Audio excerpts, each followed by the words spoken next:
عايزه اتكلم معاكم النهارده عن حاجه خاصه بالبيت لو انت ساكن في المانيا، او غالبا الكلام برضه هينطبق على اي دوله اوروبيه تانية.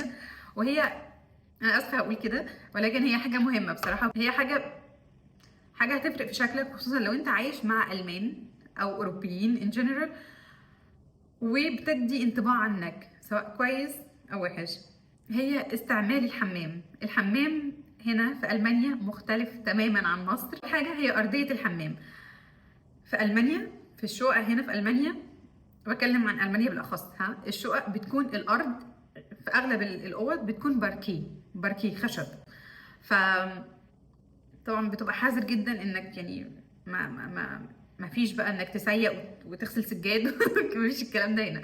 فالارض هنا بتكون يعني باركيه عشان تحتفظ بدرجه الحراره بشكل يتناسب مع درجه الحراره بره البيت، لان في المانيا اغلب الاوقات الجو بيبقى ساقعه، فمحتاج حاجه تحتفظ لك بدرجه حراره البيت وهي الباركيه. لو عندك سيراميك زي عندنا مثلا في مصر او في ايطاليا ايا كان، السيراميك بيخلي الشقه فريش وبيبقى كويس جدا في الصيف. فاحنا يعني بما ان عندنا الجو اغلب بيكون حر من انه يكون برد، فالسيراميك هو اختيار مناسب لينا في مصر. لكن هنا في المانيا لا، الاختيار الانسب هو الباركيه لانه بيحتفظ بدرجه حراره الشقه.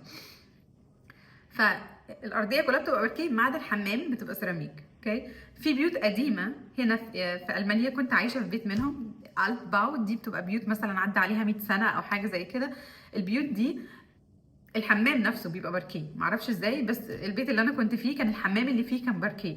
فالمشكله في ايه بقى؟ المشكله ان الارض بتاعه الحمام مش زي عندنا في مصر، مفيش بلاعه، مفيش درين، مفيش حاجه تكب ميه على الارض وتبقى تمسح في الاخر بالمساحه وتنشف الدنيا يعني.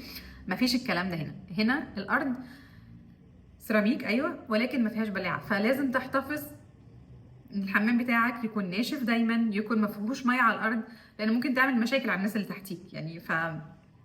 ارضيه الحمام ما بيتكبش عليها ميه، ما بيتسيقش فيها حاجه، ما بي... خالص خالص خالص. ودي كانت اول حاجه انا ما كنتش اعرفها، لان اول ما جيت المانيا فاللي هو بقى ايه بقى يعني الهيصه بقى الواحد بيعملها لما بيدخل الحمام بقى يغسل وشه على الحوض وما اعرفش ايه ونطرطش على الارض وبتاع، وبعدين في الاخر نبقى نشوف بقى الارض، ونبقى يعني ايه نجيب شويه الميه دول على جنب وخلاص على كده. فاكتشفت ان مفيش بلاعه في الحمام، فاللي هو طب انتوا عايشين ازاي من غير بلاعه؟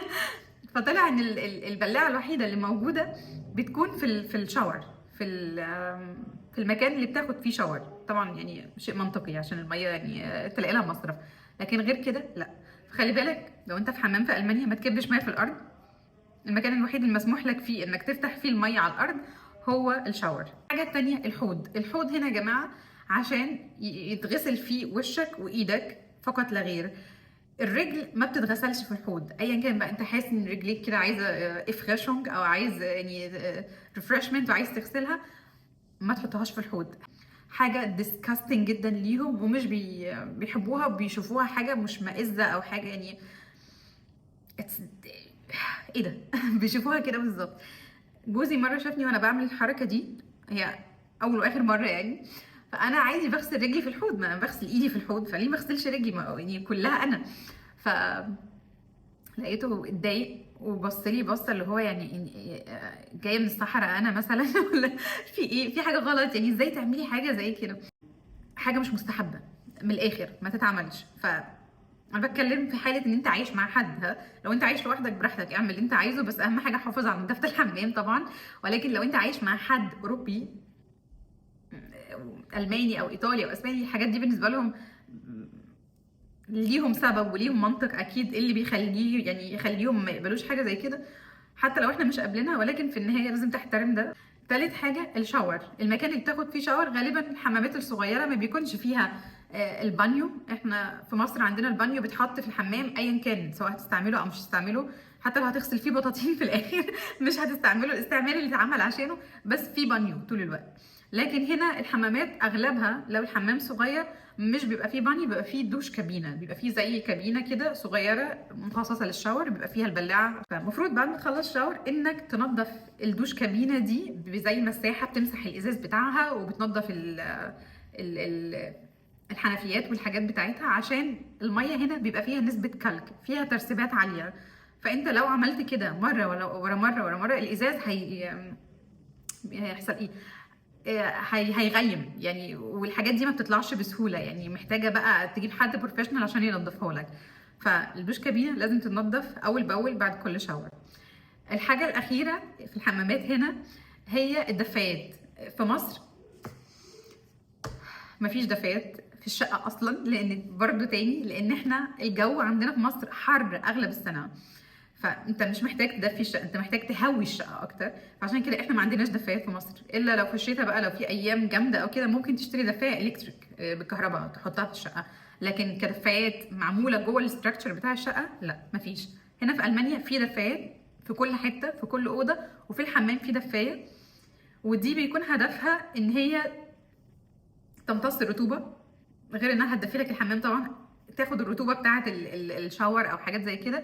وكمان ينفع تعلق عليها الفوط والحاجات بتاعتك عشان ما تعملش فطريات، ما تعملش بكتيريا. ما ينفعش انك تسيب الفوط مبلوله في الحمام، لسبب لان الحمامات هنا كمان تاني الحمامات على حسب، في حمامات بتبقى كبيره في الحجم، في حمامات صغيره، في حمامات بيبقى فيها شباك، اغلب الحمامات مش بيبقى فيها شباك. فلو انت تخيل كده اخدت شاور والحمام كله مبخر بميه في الفيبر ده، والفوط مبلوله، وطلعت وسبت الحمام بالمنظر ده، اولا بعد فتره هتلاقي ان في ممكن يحصل شمل، اللي هي الحاجات اللي بتطلع على الحيطان دي، فمشكله. فالحاجات دي لازم تحافظ عليها نظيفه اول باول. فعشان كده عندهم دفايات في الحمام عشان تمتص الرطوبه بتاعه الجو، وعشان تدفي لك الحمام، وعشان كمان تنشف عليها الفوط بتاعتك، لان اغلب الوقت زي ما قلت جو ساقعه، وممكن تكون الدنيا بتشتي، فهتحط الفوط فين؟ هتنشفهم فين؟ لو ما عندكش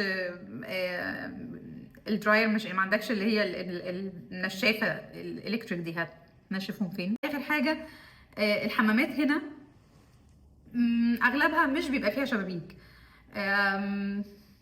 في مصر غالبا الحمام بيكون فيه شباك حتى لو هو مفتوح على المنور. المنور ده اللي هو اضيق حته في العماره، اللي هي الحته اللي بيبقى فيها المواسير. في مصر غالبا بيكون فيه شباك في الحمام. هنا للاسف لا، مش في كل الحمامات، الا لو كان الحمام كبير، حمام يعني ليه مواصفات مختلفه، ولكن الستاندر هنا ما بيكونش فيه شباك.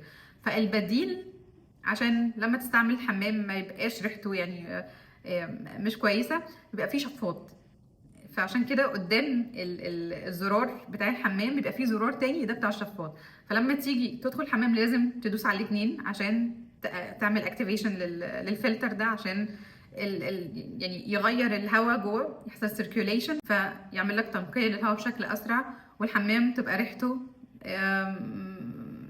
يعني لطيفة الى حد ما، يعني نستحملها كلنا. اخر حاجة عايزة اقولها، ودي اهم حاجة، استخدامك للحمام. انا عارفه ان احنا في مصر في عشوائيه زياده عن اللزوم في الموضوع ده، واحد مش بيركز، هو بيبقى بيستعمل الحمام وخلاص وبيطلع. ممكن يبقى الحمام بعديه مبلول، الحوض مش احسن حاجه، الارض اتبلت، وانت اصلا مش واخد بالك يعني عادي، جزء من الروتين بتاع يومك. ولكن هنا الموضوع ده ما بينفعش. يعني مثلا لو حد راح زار حد وعمل الحركه دي، انك تدخل الحمام وتطرطش على الحوض والميه تبقى في الارض، وما تمسحش الحوض بعد ما تخلص، وما تهتمش بنظافه الحمام، على الاقل رجعه زي ما انت يعني دخلته، غالبا الشخص ده هيبص لك بصه مش كويسه، ممكن يقول لك يعني حاجه مش كويسه، حاجه هتضايقك. وعلى حسب علاقتك بيه، لو هو مش مهتم بيك قوي ممكن يعني مش هيخليك تيجي البيت عنده تاني، انك تدخل الحمام وتعمل الهرجله دي وتطلع وتسيب كل حاجه وحد تاني يجي ينظف وراك. مش حاجه حلوه. انا عارفه في مصر ما بناخدش بالنا اصلا من الموضوع ده، ولكن هنا لا، الموضوع بجد بيضايق. فخلي بالك، وخصوصا لو عايش مع حد، والله حتى لو مش عايش مع حد، يعني حاجه ليك انت، يعني انت لما تدخل الحمام تلاقيه مترتب ونضيف وجميل ومتطور، يعني فدي حاجه كويسه اننا احنا اللي بنحاول نفهم ثقافه الغير. فحاجات بسيطه زي دي حاول تخلي بالك منها عشان ما تسيبش انطباع وحش يعني او مش كويس عنك، ممكن يظلمك يعني في علاقتك مع الشخص ده. هي انت مش مطلوب منك تقعد طول اليوم تنظف في الحمام اكيد، ولكن في النهايه حاول على الاقل تعمل الحاجات البسيطه الستاندرز. يعني لما تستعمل حاجه عند حد سيبها بنفس الطريقه اللي انت لقيتها بيها. ولو عايش لوحدك برضه نظافه الحمام من اهم الحاجات المهمه، عشان الميكروبس، عشان الانفكشن، العدوى، الحاجات دي. الميه دي بتعمل فطريات، بتعمل مشاكل ممكن تتنقل لك بعد كده، تعمل لك حاجه مشكله جلديه. فليه يعني؟ حلها بسيط، بعد كل استعمال نظف الحمام وسيبي حمام نظيف سواء ليك او لغيرك. وبس كده. تشاو.